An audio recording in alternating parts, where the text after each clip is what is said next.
Hey guys, post-production Faded here. So quick note before the video starts, something went awry with my capture software when exporting this to my editing software on my PC.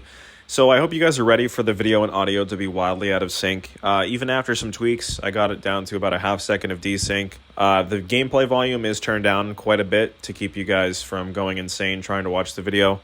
So I do apologize, but regardless, the video is a banger. This is a really good one I cooked up for you, so I appreciate the support, and yeah, enjoy the video. Now, let me tell you something. You can have your Underground 1 bridge jump intro and the Most Wanted intro and the Carbon intro. This one is in a league of its own. I really, really love the Hot Pursuit 2010 intro. Man, what a gem of a game, and it's sad that this does not get the love it deserves because this was a fantastic game. This was up there with Criterion's best Need for Speeds.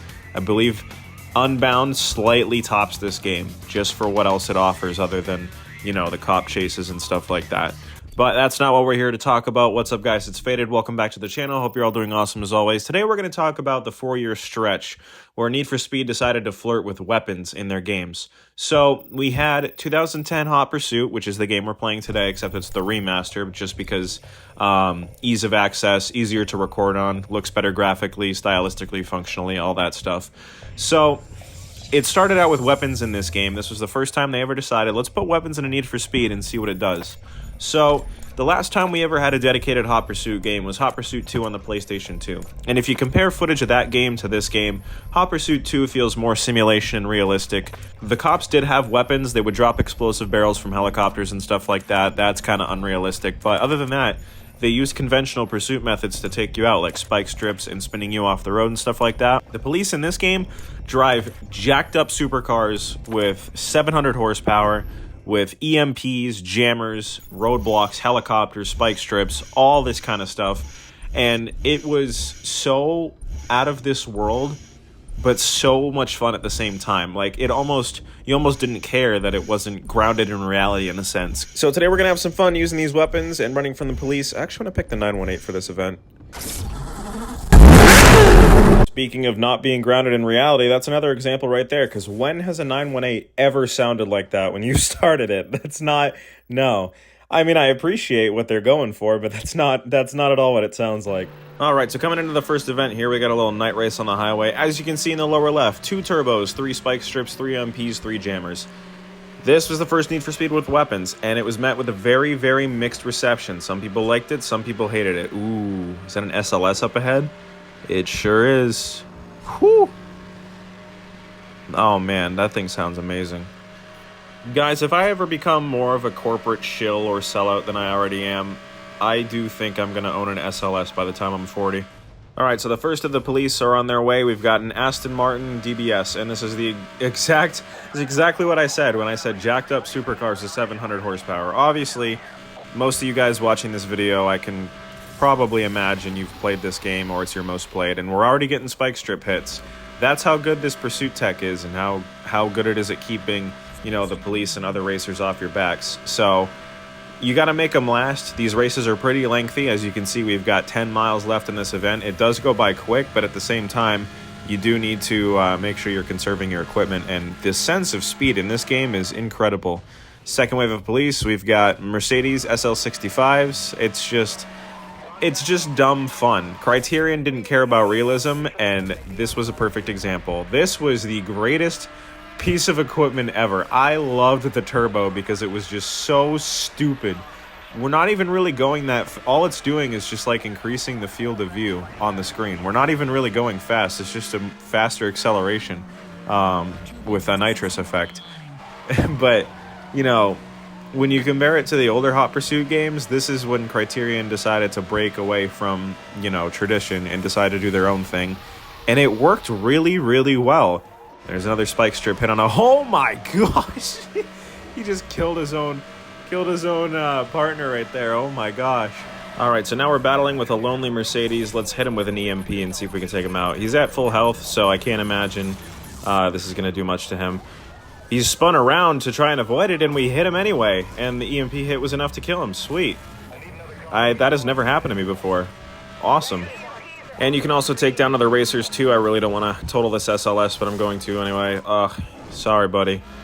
Anyways, I don't want to get too far ahead because I know if they do, they're probably going to launch an EMP. Let's take this shortcut and hope for the best. I just realized it's not going to do much because it'll be right on my tail when I come out the other side anyway.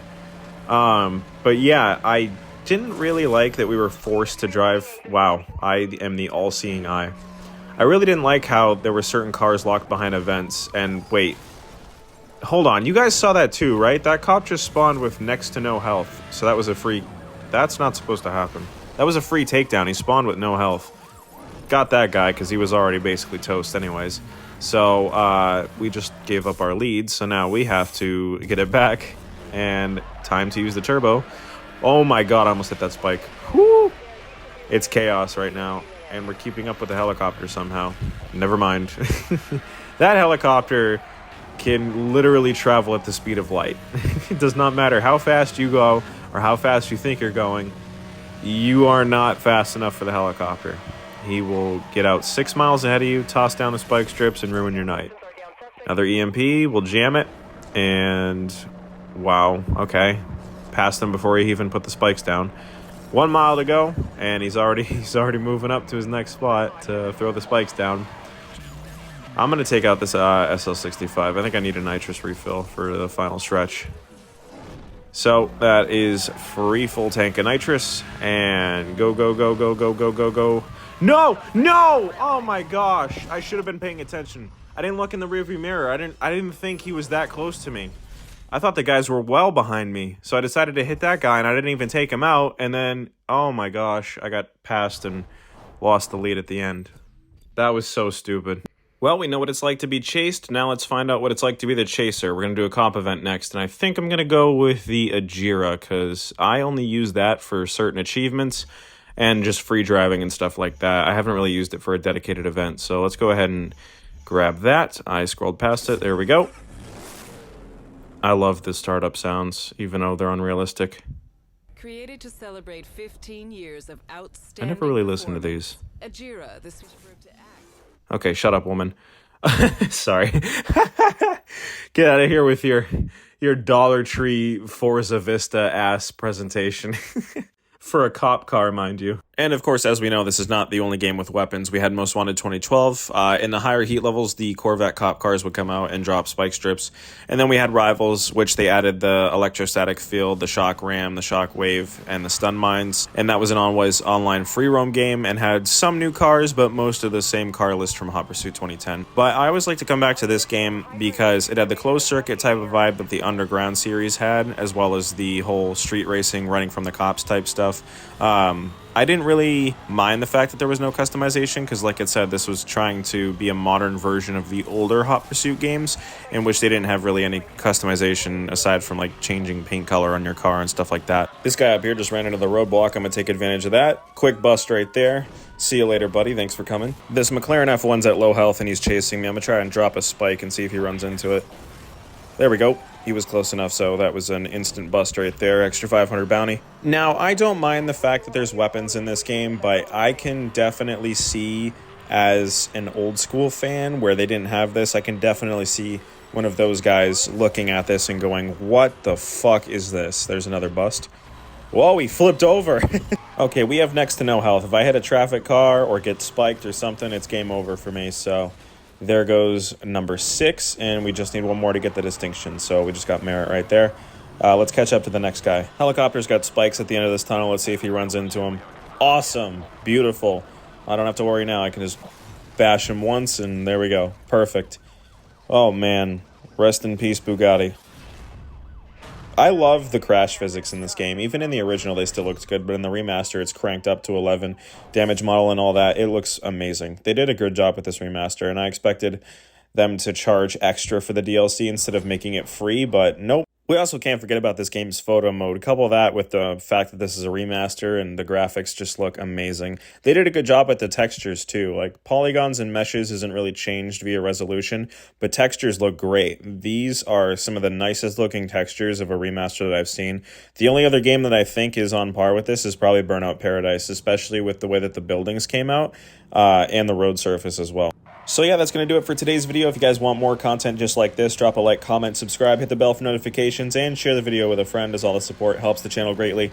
And yeah, I will see you all in whatever video I upload next. Take care.